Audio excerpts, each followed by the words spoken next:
Assalamu alaikum wa rahmatullahi wa barakatuh. Welcome to the 9 p.m. live English news edition. The headlines. Record seizure of cannabis in Djibouti.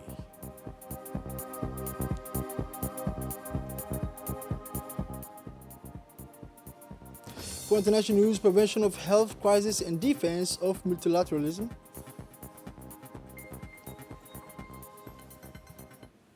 Hello, welcome again. Welcome to our newsroom for having the news in details.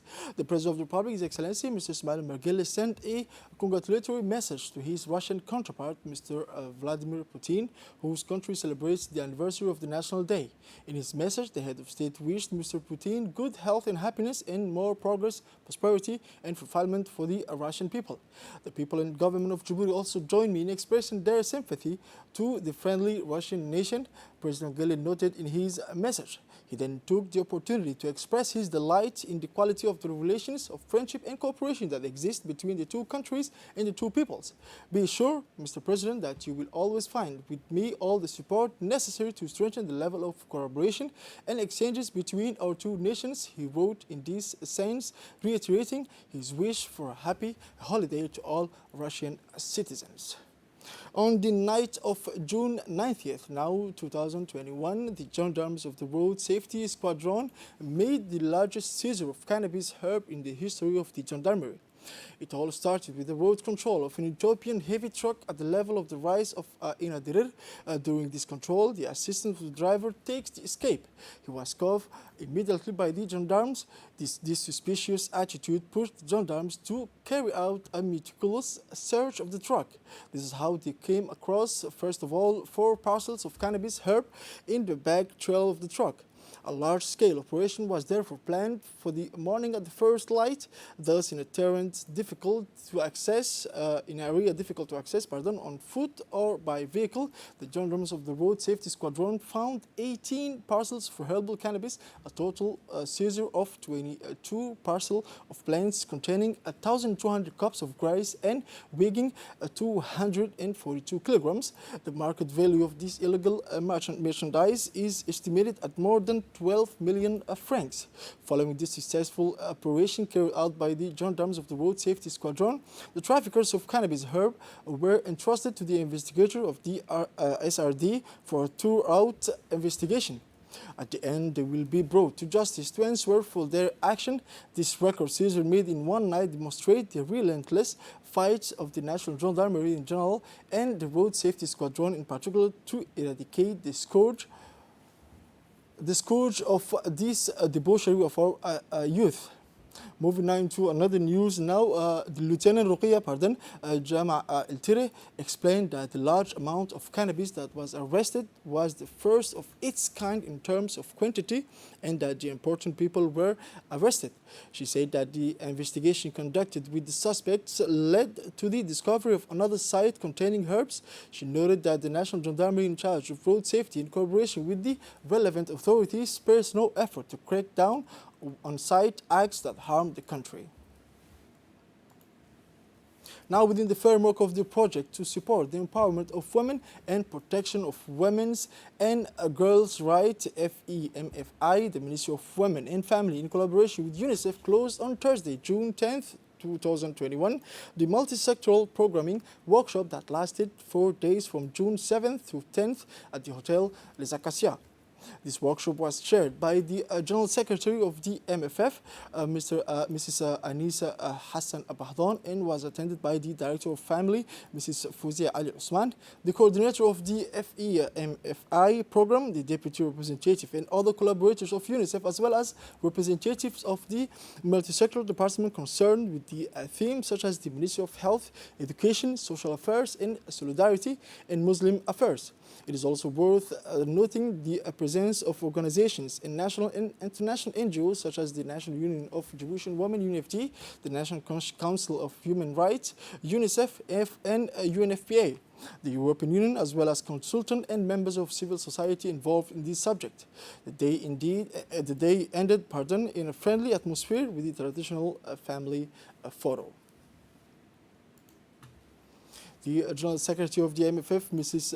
Anisa Hassan Abahdan, indicated that this workshop has 2 objectives. first, to strengthen the capacity of stakeholders on the abandon of FGM, and second, to plan the implementation activities of the FMEA project. Now, under the auspices of the State Secretary for Sport, the sport complex of Tadjoura proceeded to an official launch of regional tournament of June 27th. Indeed, this tournament is part of the celebration of the National Week of Independence of our dear country. This launch took place in the presence of the General Secretary of the State Secretary in charge of Sport, Mrs. Khadija Ibrahim, Deputy Prefect Mr. Habib Jilani, the Vice President of the Regional Council of Tadjoura and Obokh, respectively, Mr. Abdul Omar and Ahmed Ali, the parliamentarian, the Honorable Mr. Ahmed, as well as the close collaborators of the Secretary in charge of sports. The sporting event, entitled Regional Tournament of June 27th, is in truth a privileged moment of the youth for development and allows to occupy them so that they do not fall into idleness and delinquency. On the other hand, it's the General Secretary of the State Secretary in charge of sport, Mrs. Khadija Ibrahim, granted 10 professional bicycles to the hands of the sports officials of Tadjoura.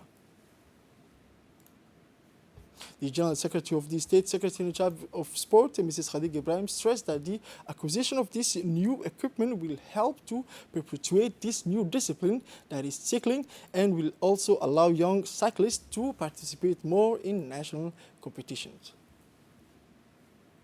And now, a delegation led by the Djibouti Port Corridor SAA-DPCR, Mr. Abdi Ibrahim Farah, the General Manager of Djibouti Port Corridor, accompanied by Mr. Hussein Ismail Assowi, the Technical Director of the company, went to Egypt for a 3-day working mission. Upon their arrival, they were received by Ibrahim Mabrouk, the member of the boards of directors of the company. Mr. Abdi Ibrahim also exchanged with Mrs. Amani Koder, head of Africa Project Sector at the company, the Arab contractors, on the means of mutual cooperation between the two parties and the realization of potential projects in Djibouti, in particular road projects. This visit comes within the framework of the close relations between Djibouti and the brotherly country Egypt. On the other hand, the members of the Djiboutian delegation visited one of the road projects of the Arab contractors company. Now, several hundred small bands of locusts were reported in the Da'azbi area of Faradil and Durre in the Al Sabih region.